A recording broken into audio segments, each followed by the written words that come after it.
യേശു കർത്താവ് കാനാവെന്ന് പറയുന്ന സ്ഥലത്തെ ഒരു കല്യാണത്തിന് പോയി. കർത്താവ് യേശു മശിഹ അവിടെ ചെന്നേണ്ട അന്ന് തന്നെ അവിടെ വിളമ്പിക്കൊണ്ടിരുന്ന വീഞ്ഞ് തീർന്നു. അപ്പോൾ ആ വീട്ടിൽ നിൽക്കുന്നതിൽ യേശു ആരെന്ന് കൃത്യമായിട്ട് അറിയാവുന്ന ഒറ്റ ആളേ ഉള്ളൂ, അവൻ്റെ അമ്മയായ മറിയം. വീഞ്ഞില്ലെന്ന് മറിയം യേശുവിനോട് വന്ന് പറഞ്ഞത് യേശുവിന് കൊടുത്തൊരു ഇൻഫർമേഷൻ. എന്നാൽ ശുശ്രൂഷകരോട് വന്ന് അവൻ നിങ്ങളോട് എന്തെങ്കിലും പറഞ്ഞാൽ നിങ്ങൾ അതുപോലെ ചെയ്തേക്കണം എന്ന് പറഞ്ഞത് ഇൻഫർമേഷൻ അല്ല, അവൻ ആരെന്നുള്ള റെവലേഷനാണ്. ഞാൻ വിശ്വസിക്കേണ്ടത്, ഞാൻ പ്രാർത്ഥിക്കേണ്ടത് എൻ്റെ സ്വന്തം ബുദ്ധിയിലും മനുഷ്യൻ തന്ന ചില ഇൻഫർമേഷനും അല്ല. എനിക്ക് എൻ്റെ യേശുവിനെ കുറിച്ച്, താൻ ആരെന്ന് ഉള്ളതിനെ കുറിച്ച് കൃത്യമായ ഒരു വെളിപ്പാടുണ്ടാകും.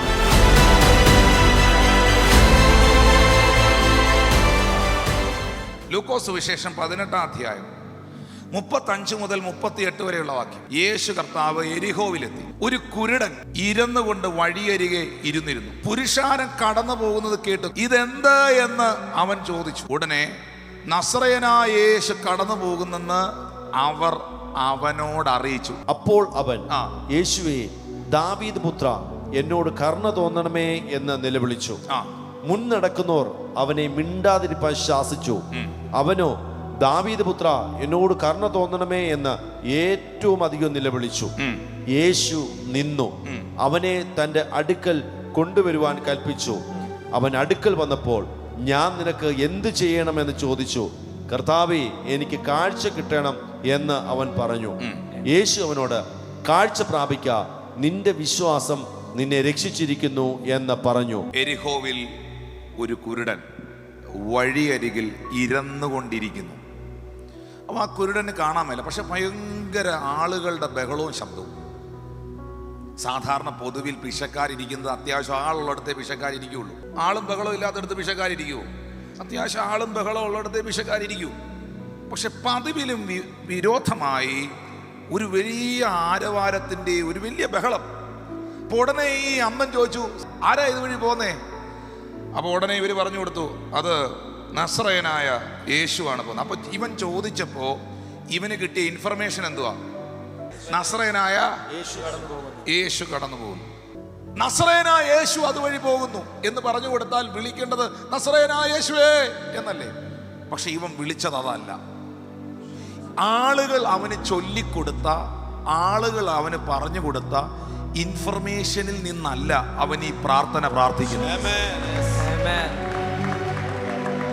ഒരാൾ നിനക്ക് ചൊല്ലിത്തന്നത് ഏറ്റു ചൊല്ലുന്നതല്ല പ്രാർത്ഥന. ഹല്ലേലൂയ. അവന്റെ അകത്തൊരു സാധനം ഇരിപ്പുണ്ടായിരുന്നു. കാരണം ഇവനെ സംബന്ധിച്ച് ഇവൻ കുരുടനാ.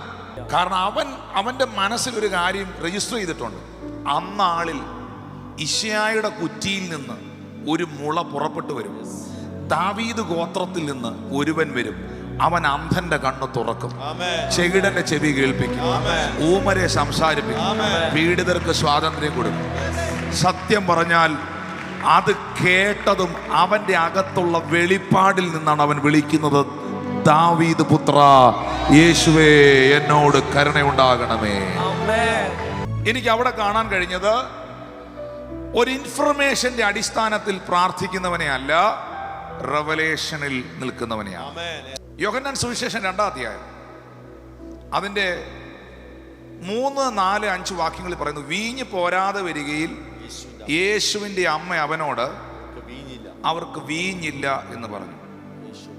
എന്നിട്ട് യേശുവിൻ്റെ അമ്മ ശുശ്രൂഷകരോട്, അവൻ നിങ്ങളോട് എന്തെങ്കിലും കൽപ്പിച്ചാൽ അത് ചെയ്യുവിൻ. മക്കളെ ശ്രദ്ധിക്കുന്നു, യേശു കർത്താവ് കാനാവെന്ന് പറയുന്ന സ്ഥലത്തെ ഒരു കല്യാണത്തിന് പോയി. യേശുവിനെ വിളിച്ചിട്ട് പോയതാ കേട്ടോ. ആ കല്യാണത്തിൻ്റെ 3-ാം ദിവസമാണ് യേശു അവിടെ ചെല്ലുന്നത്. കർത്താവ് യേശു മശിഹ അവിടെ ചെന്നേണ്ട അന്ന് തന്നെ അവിടെ വിളമ്പിക്കൊണ്ടിരുന്ന വീഞ്ഞ് തീർന്നു പോയി.